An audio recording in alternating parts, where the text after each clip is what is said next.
Hello po, welcome sa ating Plan 40 Day 24. Ang isi-share ko po ngayon ay yung sa Matthew 14 verses 26 to 31. Pero bago po yun, mag-pray po muna tayo. Yes Lord, maraming salamat po sa araw na ito na iyong pinagkaloob sa bawat isa sa amin. Buksan niyo po ang aming puso't isipan upang makinig po sa iyong salita ngayong araw. Tanggalin niyo po kung ano man po ang mga iniisip namin ngayon, Lord God, at nawa ang presensya mo lamang po ang aming maranasan sa mga oras na ito. Pinupuri at sinasamba ka po namin. Ito po ang aming panalangin sa pangalan ng iyong anak na si Jesus. Amen. So, ang share ko pong word ngayon ay yung sa Matthew 14 verses 26 to 31. Ang sabi po rito sa 26, when the disciples saw him walking on the water, they were terrified. In their fear, they cried out, "It's a ghost." 27, but Jesus spoke to them at once. "Don't be afraid," he said. "Take courage, I am here." 28, then Peter called to him, "Lord, if it is really you, tell me to come to you, walking on the water." 29, "Yes, come," Jesus said. So Peter went over the side of the boat and walked on the water toward Jesus. 30, but when he saw the strong wind and the waves, he was terrified and began to sink. "Save me, Lord," he shouted. 31.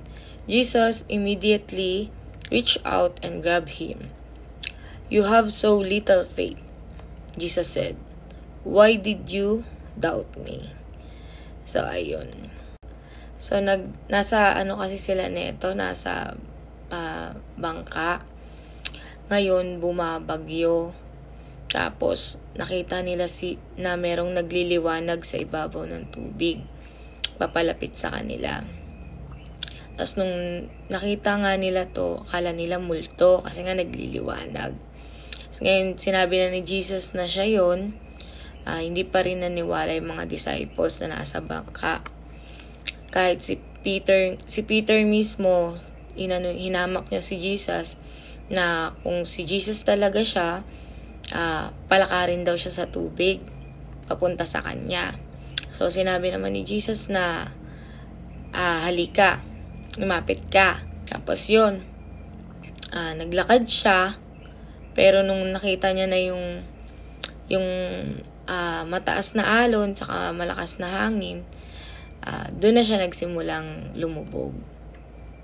So para sa akin, so dito kasi ang naalala ko dito yung kantang Oceans, Perfect May Fail. Diba sinasabi dito sa Spirit lead me where my trust is without borders. Let me walk upon the water wherever you will call me. So parang yun siya. Para siyang sa buhay natin ngayon. Kapag tayo kasi nakafocus lang tayo, kahit marami tayong problema, pero nakafocus lang tayo kay Lord, parang ang gaan lang, di ba? Nakakayanan natin. Pero pag nakafocus lang tayo sa mga problema natin, doon natin nararamdaman na parang lunod na lunod tayo. Parang sobrang hirap na hirap, sobrang down na down natin. Na parang katulad din siya na pag nalulunod sa dagat, di ba? So, ayun, parang nire-remind lang tayo ng verse na to na huwag tayong matakot. Magtiwala lang tayo kay Lord, sa plano ni Lord para sa atin.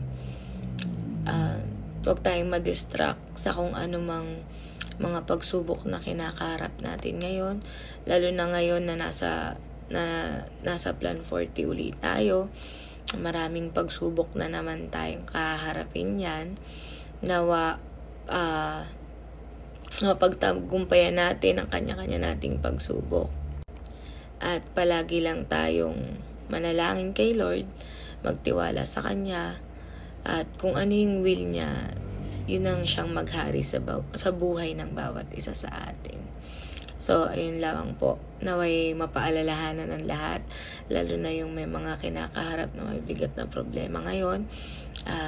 I-align natin uli yung puso at isip natin papunta kay Lord.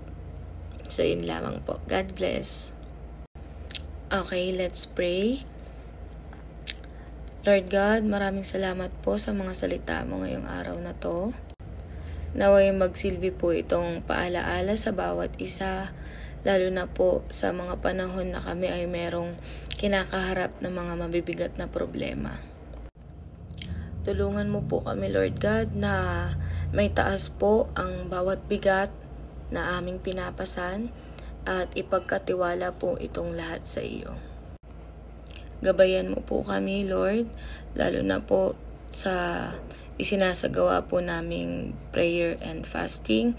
Naway bigyan niyo po kami ng lakas at dedikasyon upang maisagawa ng maayos itong aming Plan 40. Patawarin niyo po kami sa aming mga pagkakasala, sa isip, sa salita at sa gawa.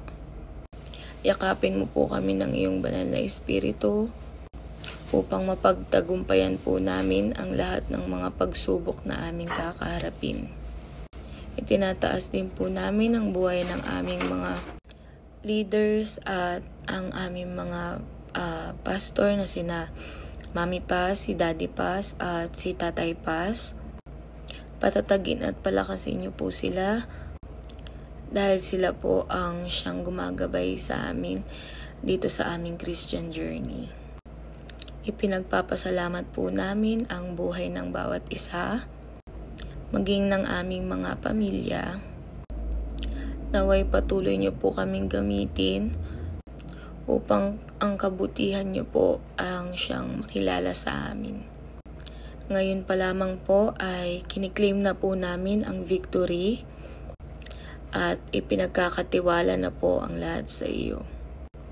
Let your will be done, Lord God.